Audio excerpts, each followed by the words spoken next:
Welcome back to my channel. हमेशा अपन बात करते हैं कि अपने को ये स्टॉक्स में इन्वेस्ट करना चाहिए, ऐसे इन्वेस्ट करना चाहिए, बट उससे भी ज़्यादा ज़रूरी है अपने को कहाँ कहाँ इन्वेस्ट नहीं करना चाहिए। तो आज अपन 4-5 पॉइंट बात करेंगे जहाँ जहाँ आपको इन्वेस्ट नहीं करना चाहिए। पहला है पेनी स्टॉक्स। पेनी स्टॉक्स मतलब क्या, जिनका प्राइस 10 रुपये से कम है। तो यहाँ पे आपको क्यों इन्वेस्ट नहीं करना चाहिए। यहाँ पे अगर आपको इन्वेस्ट भी करना है तो ये सब चीज़ों का ध्यान रखिए। वो स्टॉक में ज़ीरो या लो लिक्विडिटी नहीं होनी चाहिए, मतलब ज़्यादा ट्रेडिंग बाय और सेल नहीं हो रहा है, क्योंकि आपने अगर ख़रीद लिया एंड जब आपको बेचना है तो कोई बायर भी होना चाहिए, बिकॉज स्टॉक वैसे ही काम करते हैं। अगर आप सेल कर रहे हैं तो कोई करस्पॉन्डिंग बायर भी होना चाहिए मैचिंग प्राइस में। तो आप लिक्विडिटी देख लीजिए कि कितने स्टॉक्स रोज़ के बिक रहे हैं।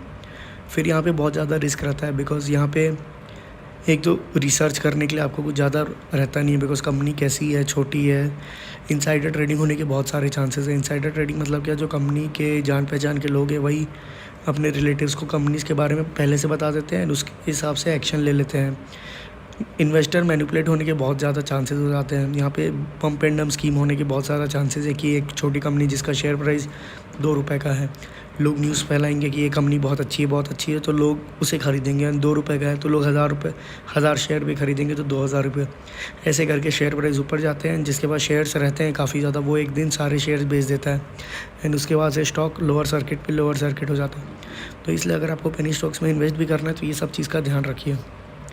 फिर ऐसी कंपनीज़ जहाँ पे बहुत ज़्यादा हाई डेट इक्विटी है। हाई डेट इक्विटी आइडियल 2 माना जाता है, अगर 2 से ज़्यादा है तो हाई है। ये एक इंडिकेशन ऑफ इकोनॉमिक रिस्क हो जाता है, मतलब एक रिस्क फैक्टर आ जाता है अगर बहुत ज़्यादा डेट इक्विटी रेशियो है।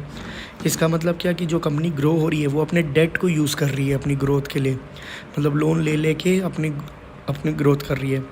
तो एक्चुअली होता क्या है, इंटरेस्ट बर्डन बहुत ज़्यादा आ जाता है कंपनी के ऊपर, जो प्रॉफिटेबिलिटी को अफेक्ट करता है। बिकॉज जितना कंपनी लोन लेगी उतना इंटरेस्ट बर्डन आ जाता है। तो आगे जाके जब भी कंपनी में थोड़ा स्लो डाउन हुआ बट इंटरेस्ट पेमेंट तो कम होगा नहीं, तो वहाँ पे फिर बहुत ज़्यादा नुकसान हो जाता है।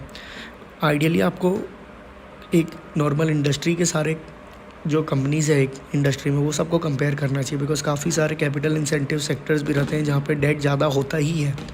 तो अगर आप ऐसे कोई इंडस्ट्री में इन्वेस्ट कर रहे हैं तो उस इंडस्ट्री के सारे पीयर कंपेरिजन्स करिए कि अगर ज़्यादा ही नॉर्मल रहता है तो कोई दिक्कत नहीं, बट अगर जहाँ पे सारे कंपनीज़ का उस सेक्टर में कम है डेट इक्विटी एंड एक पर्टिकुलर कंपनी का ही बहुत ज़्यादा है, तो वो एक रिस्क फैक्टर आ जाता है। फिर high P ratio. P ratio अपने को क्या बताता है कि आप 1 रुपये की अर्निंग के लिए कितना पैसा देने को तैयार हैं।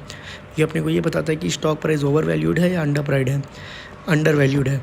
अगर बहुत ही ज़्यादा हाई पी रेशियो है मतलब फ्यूचर में स्टॉक प्राइस करेक्ट हो सकता है, जिससे आपका नुकसान हो सकता है।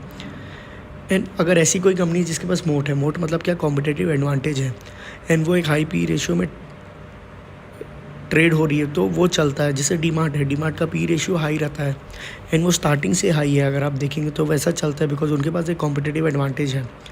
तो आप पी रेशियो चार्ट देखिए, अगर कंपनी का पी रेशियो हमेशा ही हाई रहा है तो फिर आप इन्वेस्ट कर सकते हैं, बट तुरंत या पिछले 1 साल में काफ़ी हाई गया है पी रेशियो, तो उसमें करेक्शन आने के काफ़ी ज़्यादा चांसेस हैं, तो उस कंपनी को अवॉइड करिए।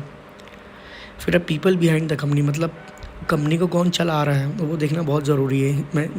मैनेजमेंट की हिस्ट्री, क्या वो कोई मिसमैनेजमेंट में इन्वॉल्व थे, क्या कंपनी में बहुत ज़्यादा हाई रिलेटेड पार्टी ट्रांजेक्शन्स हो रहे हैं, बिकॉज वो कहीं ना कहीं फ्रॉड या कुछ ना कुछ रिस्क फैक्टर आ जाता है।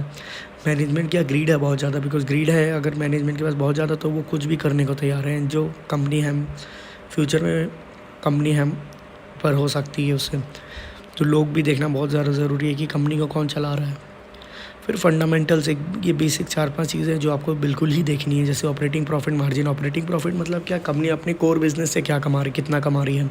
एंड नेट प्रॉफिट मतलब क्या कि बाकी अदर इनकम वगैरह भी मिला के क्या कंपनी प्रॉफिट में है। फिर इंटरेस्ट पेमेंट कंपनी का कितना है, क्या डेट कितना है कंपनी का, क्या वो पीरियडिकली कम हो रहा है या बढ़ते ही जा रहा है।